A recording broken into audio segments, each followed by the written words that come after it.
तुषारहार धवला या शुभ्रवस्त्रावृता या वीणावरदण्डमण्डितकरा या श्वेतपद्मासना या ब्रह्माच्युतशङ्कर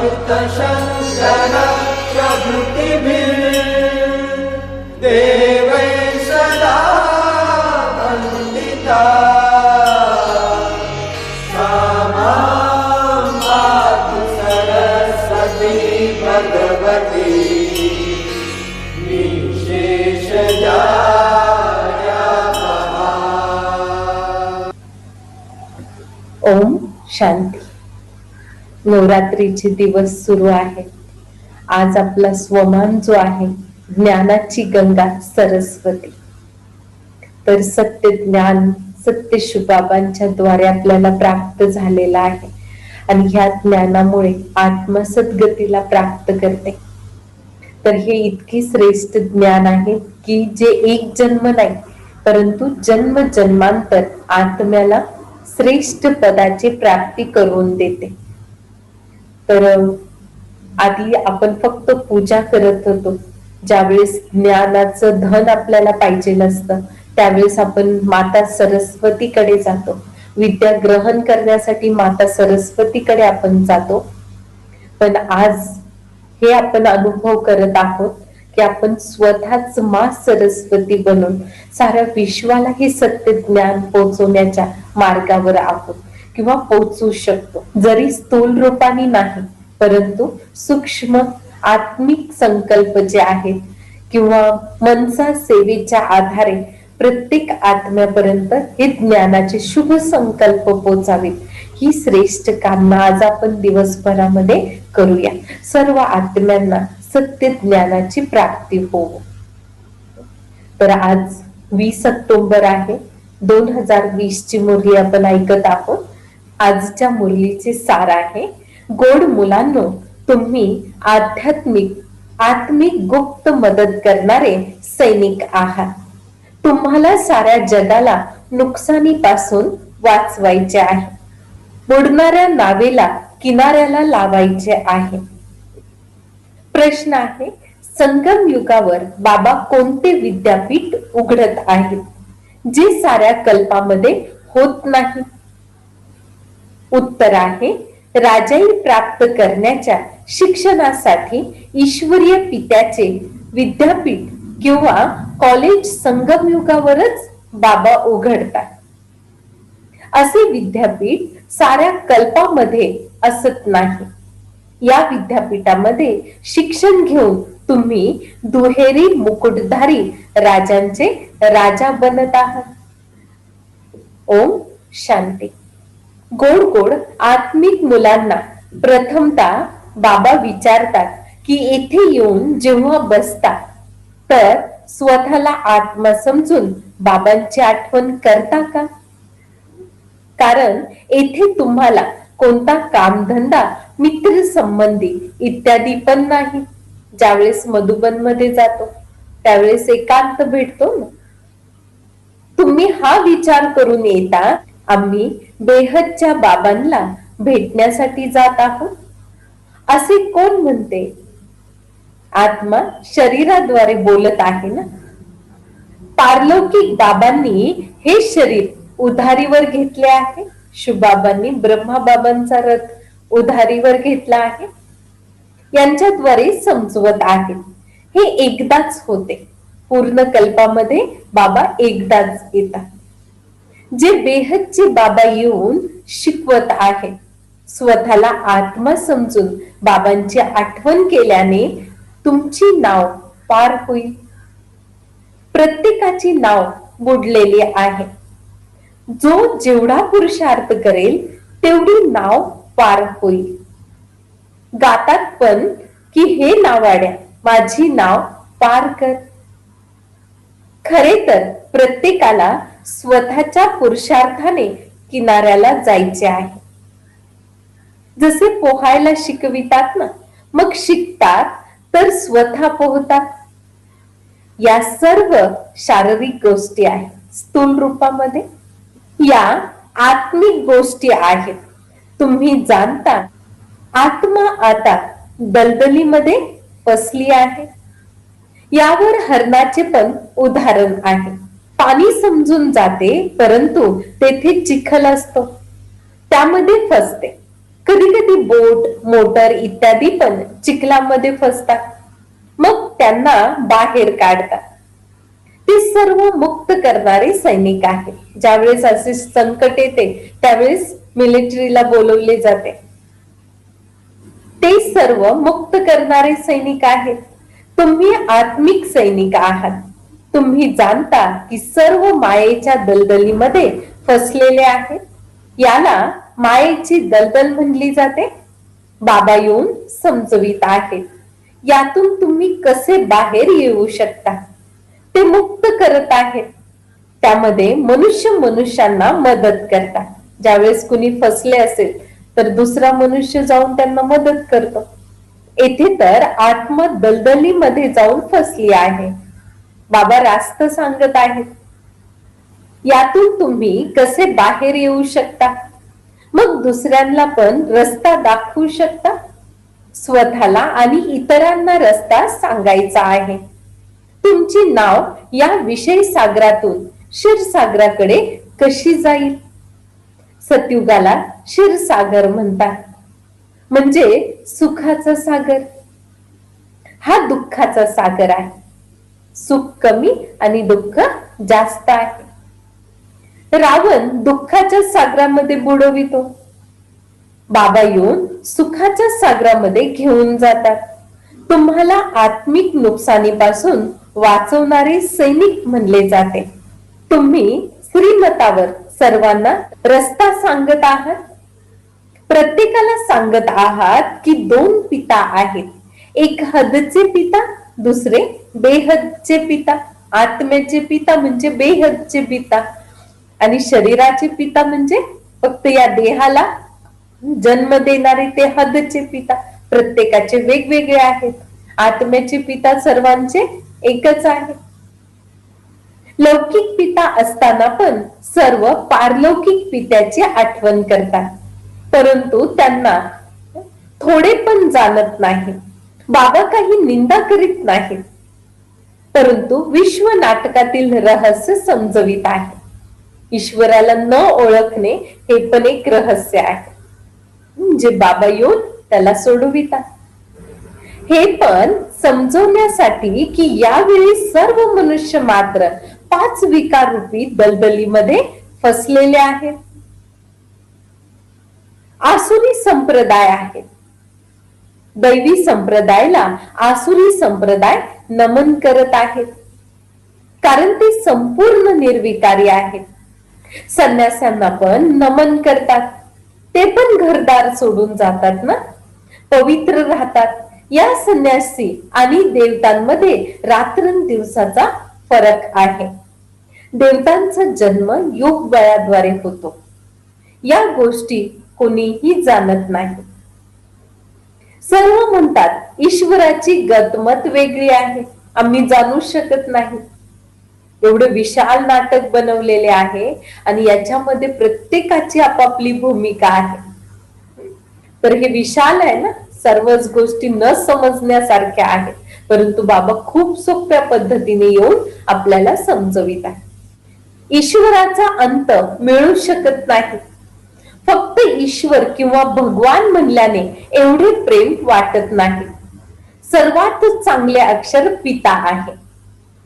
पिता बाबा म्हणल्यानंतर जवळची भासना येते ना. मनुष्य बेहदच्या पित्याला ओळखतच नाही. तर जसे निधनके आहे, ज्यांना आई वडील नाही त्यांना निधनके म्हणलं जातं. मासिकामध्ये पण आले आहे मनुष्य काय करत आहेत आणि भगवान काय करत आहेत. बाबा काही निंदा करत नाही, मुलांना समजवित आहेत, कारण बाबा तर सर्व जाणतात ना. शिवबाबा एकच या सृष्टीचे प्रेक्षक आहेत. म्हणून त्यांना या सृष्टीची संपूर्ण माहिती आहे. तर बाबा म्हणतात, बाबा सर्व जाणतात. बाबा समजवण्यासाठी म्हणतात की यांच्यामध्ये आसुरी गुण आहे, आपसामध्ये भांडत राहतात. इथे तर भांडण्याची गरजच नाही. ते कौरव संप्रदाय अर्थात आसुरी संप्रदाय आहे. आसुरी संप्रदाय काय करते? भांडत राहते. हे दैवी संप्रदायाचे आहे. बाबा सांगतात की मनुष्यांना मुक्ती किंवा जीवन मुक्तीसाठी राजयोग शिकू शकत नाही. यावेळी बाबा तुम्हा आत्म्यांना शिकवत आहे. देह अभिमान आणि देही अभिमानी यामध्ये फरक किती आहे? देह अभिमानामुळे तुम्ही खाली उतरत आले आहात. आत्म्याची सर्व शक्ती निघून गेली. बाबा एकाच वेळेस येऊन तुम्हाला देही अभिमानी बनवतात. म्हणून देवतांना तिसरा नेत्र दाखविला जातो. तर बाबा आपल्याला येऊन देही अभिमानी बनवितात. असे नाही की तुम्हाला सतयुगामध्ये देहाचे संबंध नाहीत. तिथे हे ज्ञानच राहत नाही. मी आत्मा, परमपिता परमात्म्याची संतान आहे. हे ज्ञान आत्ताच तुम्हाला मिळत आहे. कल्पामध्ये कोणत्याही वेळेत हे ज्ञान मिळणार नाही. आणि आपल्याशिवाय जरी आपण संगम युगावर आहोत, बाबा आलेले आहेत, परंतु ईश्वर या सृष्टीवर आलेत हे किती जण जाणतात? खूप कमी. तर बाबा म्हणतात आत्ताच मिळते आणि फक्त जे ईश्वराला ओळखतात त्यांनाच मिळते. तर बाबा म्हणतात हे परमात्म्याचे ज्ञान आत्ताच प्राप्त होते, जे नंतर प्रायालोप होते. तुम्हीच श्रीमतावर चालून प्रारब्ध मिळवत आहात. बाबा येतातच राजयोग शिकविण्यासाठी. असे शिक्षण आणखीन कोठे असत नाही. दुहेरी मुकुटधारी राजे सतयुगामध्ये असतात. नंतर एक मुकुटधारी राजाई पण असते ना. आता ती राजाई पण राहिली नाही. सतयुगाच्या सुरुवातीला 2 मुकुट होते, एक पवित्रतेचा, एक राजाईचा. द्वापर युगामध्ये फक्त एकच राहिला, राजाईचा. त्यानंतर आता कलियुगामध्ये कोणताच मुकुट नाही डोक्यावर. तर बाबा म्हणतात आता तर एक पण पगडी नाहीये डोक्यावर, एक पण मुकुट नाही. प्रजेचे प्रजेवर राज्य आहे. तुम्ही मुले आता राजाई प्राप्त करण्यासाठी शिकत आहात. याला ईश्वरीय पित्याचे विद्यापीठ म्हणले जाते. तुमचे नाव पण लिहिलेले आहे. ते लोक जरी नाव गीता पाठशाला ठेवतात, शिकवत कोण आहेत? श्रीकृष्ण भगवान वाच म्हणतात. आता कृष्ण तर शिकवित नाहीत. कृष्ण तर स्वतः पाठशालेमध्ये शिकण्यासाठी जात आहेत. सतयुगामध्ये स्वतः जातात ना. राजकुमार राजकुमारी कसे शाळेमध्ये जातात, तेथील भाषा दुसरी आहे. असे पण नाही की संस्कृत मध्ये गीता सांगितली आहे. ईश्वराने येऊन संस्कृत मध्ये गीतेचं ज्ञान दिलं. बाबा म्हणतात असे नाही. इथे तर अनेक भाषा आहेत. जो जसा राजा असतो तो तशी आपली भाषा चालवितो. संस्कृत भाषा काही राजांची नाही. बाबा काही संस्कृत मध्ये शिकवित नाही. बाबा तर राजयोग शिकवित आहे सतयुगासाठी. आणि ज्याला जी भाषा सोपी वाटते त्या भाषेमध्ये ज्ञान आहे. बाबा म्हणतात काम महाशत्रू आहे, यावर विजय प्राप्त करा. प्रतिज्ञा करण्यासाठी सांगत आहे. इथे जे पण येतात त्यांच्याकडून प्रतिज्ञा केली जाते. काम विकारावर विजय प्राप्त केल्याने तुम्ही जगज्जीत बनाल. हा मुख्य विकार आहे. ही हिंसा द्वापार पासून चालत आली आहे, ज्यामुळे वाम मार्ग सुरू झाला. देवता कसे वाम मार्गामध्ये जातात त्याची पण मंदिरे आहेत. तिथे फार वाईट चित्र बनविले आहे. बाकी वाम मार्गामध्ये कधी गेले त्याची तिथी तारीख तर नाही. सिद्ध होते की काम चितेवर बसल्यामुळे काळे बनतात, परंतु नाव रूप तर बदलून जात आहे ना. काम चितेवर चढल्यामुळे लोखंडासारखे बनतात. आत्मेची जी किंमत आहे ती खूप कमी होऊन जाते, परंतु नाव रूप तर बदलून जात आहे ना. काम चितेवर चढल्यामुळे लोखंडासारखे बनतात. आता तर 5 तत्व पण तमोप्रधान आहेत, त्यामुळे शरीर पण असे तमोप्रधान बनत आहेत. जन्मापासूनच कोणी कसे असतात. तिथे तर एकदम सुंदर शरीर असते. आता तमोप्रधान झाल्यामुळे शरीर पण तशीच आहेत. मनुष्य ईश्वर प्रभू इत्यादी वेगवेगळ्या नावाने आठवण करतात, परंतु त्या बिचाऱ्यांना काहीच माहित नाही की ईश्वर कोण आहेत, कसे आहेत, कुठे राहतात, आपण कसं त्यांना भेटू शकतो, या गोष्टी त्यांना माहीतच नाही. आत्मा आपल्या पित्याची आठवण करत आहे. हे बाबा, येऊन शांती द्या. इथे तर कर्मेंद्रियांद्वारे अभिनय करत आहात, तर शांती कशी मिळेल? विश्वामध्ये शांती होती जेव्हा लक्ष्मी नारायणाचे राज्य होते, परंतु लाखो वर्षाचा कल्पाचा कालावधी म्हटल्यामुळे मनुष्य बिचारे कसे समजतील? जेव्हा देवी देवतांचे राज्य होते त्यावेळी एक राज्य, एक धर्म, एकता होती ना. आणखी कोणत्या खंडामध्ये असे म्हणत नाही. एक धर्म, एक राज्य होते. इथे आत्म्याला वाटते की एक राज्य असावे. तुमची आत्मा जाणते की आता आम्ही एक राज्य स्थापन करत आहोत. तेथे साऱ्या विश्वाचे मालक आम्ही असू. बाबा आम्हाला सर्व काही देत आहेत. कोणी पण आमचे राज्य हिसकावून घेऊ शकत नाही. आम्ही साऱ्या विश्वाचे मालक बनत आहोत. विश्वामध्ये काही सूक्ष्म वतन, मूळ वतन येत नाही. विश्व म्हणजे फक्त ही पृथ्वी. तर याच्यावर कोणत्याही प्रकारचे मूळ वतन मध्ये, सूक्ष्म वतन मध्ये कोणत्याही प्रकारचे नाटक चालत नाही. नाटक फक्त या साकार वतन मध्ये आहे. असे नाही की रचना रचत आहेत.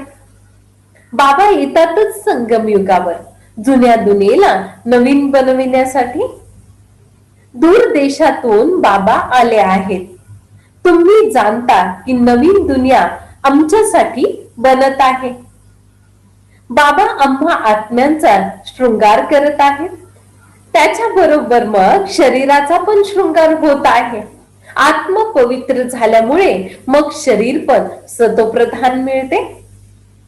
सतोप्रधान तत्वांपासून शरीर बनेल.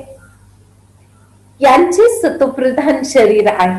लक्ष्मीनारायणचे, देवतांचे शरीर सतोप्रधान आहेत. त्यामुळे नैसर्गिक सुंदरता राहते.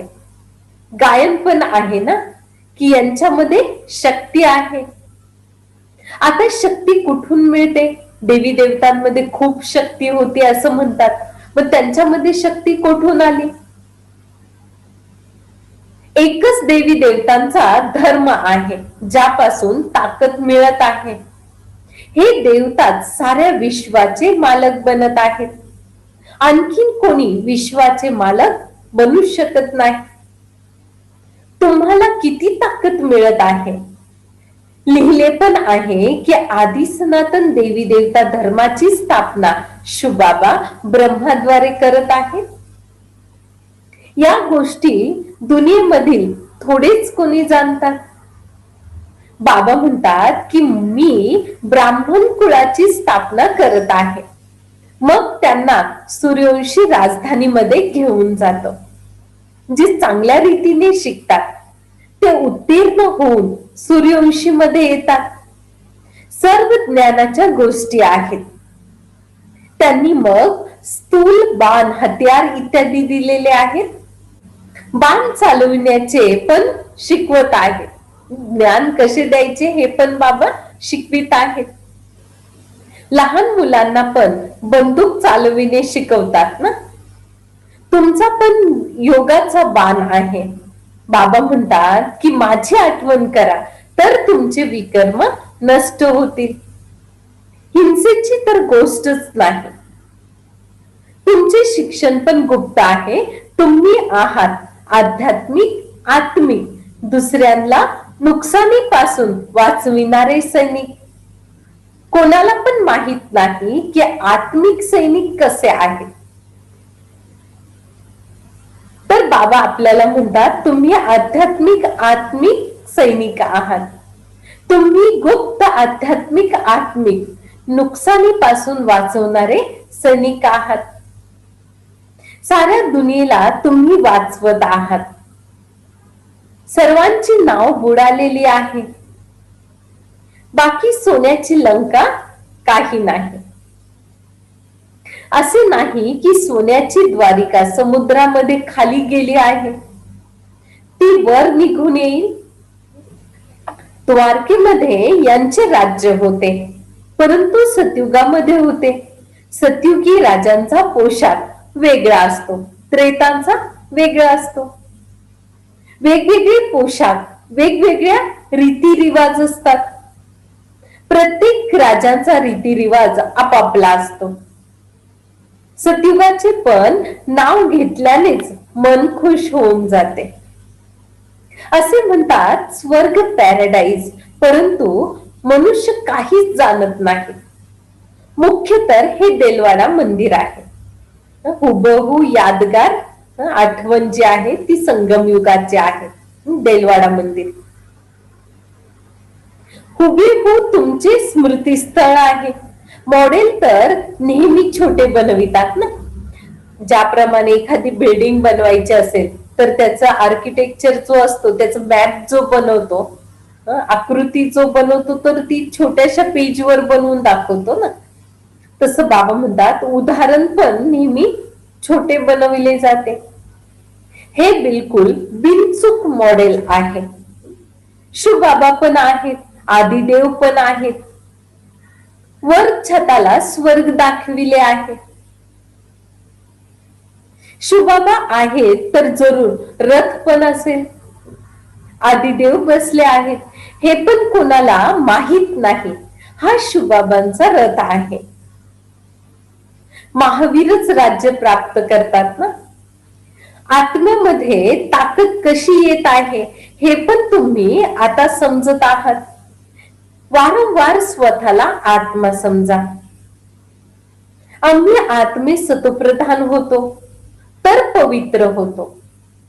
शांतीधाम, सुखधाम मध्ये जरूर पवित्रच राहतात ना. आता बुद्धीमध्ये आले आहे की किती सोपी गोष्ट आहे. भारत सतयुगामध्ये पवित्र होता, तिथे अपवित्र आत्मा राहू शकत नाही. एवढे सर्व पतित आत्मे वर कसे जातील? जरूर पवित्र बनूनच जातील. आग लागेल मग सर्व आत्मे निघून वर जातात. जरूर पवित्र बनूनच जातील ना. बाकी शरीर खाली राहतात. या सर्व निशाणी पण आहेत. होळीचा अर्थ कोणी समजतात थोडीच. सर्व दुनिया यामध्ये स्वाहा होणार आहे. खरी होळी का होईल लास्टला. हा ज्ञान यज्ञ आहे. ज्ञान अक्षर काढल्यामुळे बाकी रुद्र ज्ञान म्हणतात. सत्य ज्ञान तर राहिलेच नाही म्हणून फक्त रुद्र यज्ञ म्हणतात. खर तर हा रुद्र ज्ञान यज्ञ आहे. हा ब्राह्मणांद्वारे रचला जातो. खरेखुरे ब्राह्मण तुम्हीच आहात. प्रजापिता ब्रह्माची तर सर्व मुले आहात ना. ब्रह्माद्वारेच मनुष्य सृष्टी रचली जाते. ब्रह्माला ग्रेट ग्रेट ग्रँडफादर, आजोबा पूर्वज म्हणले जाते. त्यांची वंशावली आहे ना. जसे वेगवेगळ्या जातीची वंशावली असते, तुमच्या बुद्धीमध्ये आहे. मूळ वतन मध्ये आत्म्यांचा सिजरा आहे. नियमानुसार कुणीही कुठे जाऊन बसत नाही. प्रत्येकाची सीट तिथे फिक्स आहे. इथून आत्मा निघाली, आपापल्या सीटवर जाऊन तिथे बसेल. शुबाबा, नंतर ब्रह्म, विष्णू, शंकर, नंतर लक्ष्मी, नारायण इत्यादी. ही सर्व मनुष्यांची वंशावली आहे. अच्छा, गोड गोड फार फार वर्षानंतर भेटलेल्या मुलांप्रती मात पिता बापदादांची प्रेमपूर्वक आठवण आणि सुप्रभात. आत्मिक पित्याचा आत्मिक मुलांना नमस्ते. आम्हा आत्मिक मुलांचा पण बापदादांना खूप खूप आठवण आणि नमस्ते नमस्ते. बाबा, तुमचे खूप खूप धन्यवाद, जे येऊन आम्हाला इतकं श्रेष्ठ ज्ञान, श्रेष्ठ पदाची प्राप्ती करविता. तर धारणेसाठी बाबा म्हणतात, बाबा तर सांगत आहेत, घडवत आहेत, पण घडण्याचे काम जे आहे आपल्या हातात आहे. तर बाबा म्हणतात, स्वतःच स्वतःवर कृपा करा. तर आजचे धारणेसाठी मुख्य सारांश आहे. पहिला आहे, आत्मिक नुकसानीपासून वाचवणारे सैनिक बनून स्वतःला आणि इतरांना खरा रस्ता दाखवायचा आहे. साऱ्या दुनियेला विषय सागरापासून वाचवण्यासाठी बाबांचे पुरेपूर मदतगार बनायचे आहे. दुसरा आहे, ज्ञान योगाने पवित्र बनून आत्म्याचा शृंगार करायचा आहे, शरीराचा नाही.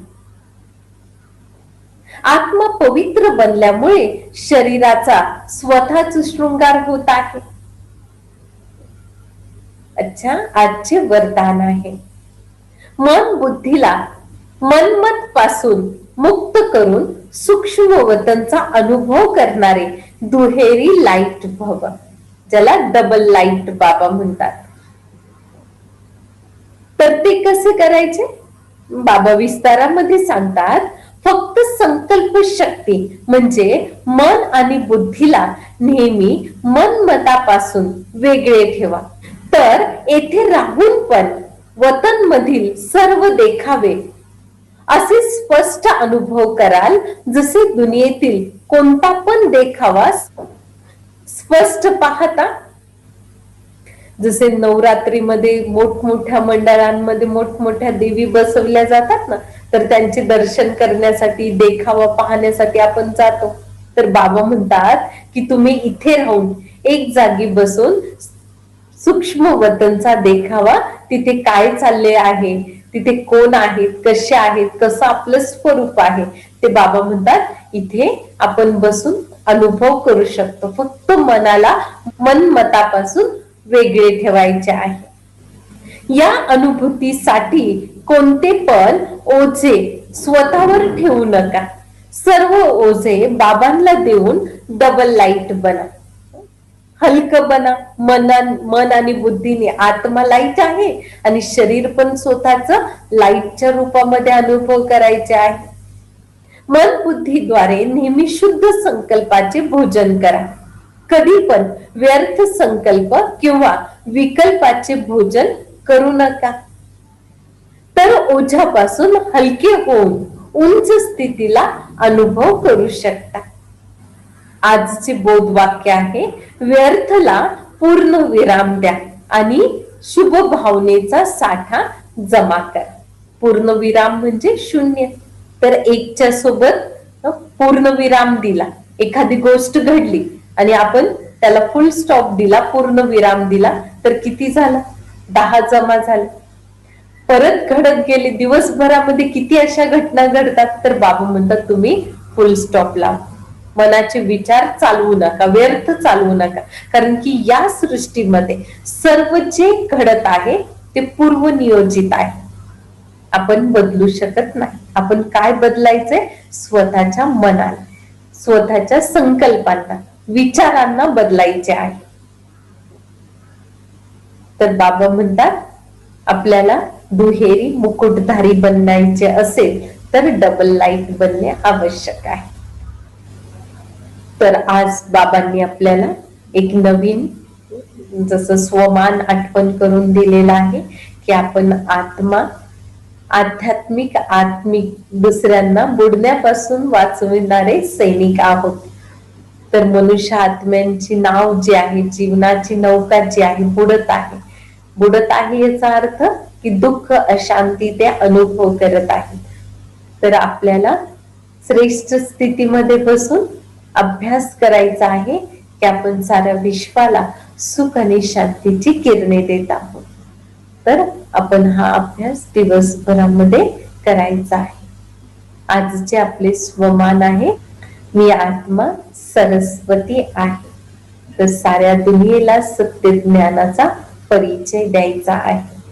ईश्वर कोण आहे, आपण आत्मा कोण आहोत, कुठून आलो आहोत, या सृष्टीवर काय करत आहोत, या सर्व गोष्टींची माहिती द्यायची आहे. स्थूल रूपामध्ये नाही देऊ शकत, परंतु बाबा म्हणतात की मनसा सेवा करायची आहे. एका जागी बसून अनेक आत्म्यांना ही शक्ती पोचवायची आहे.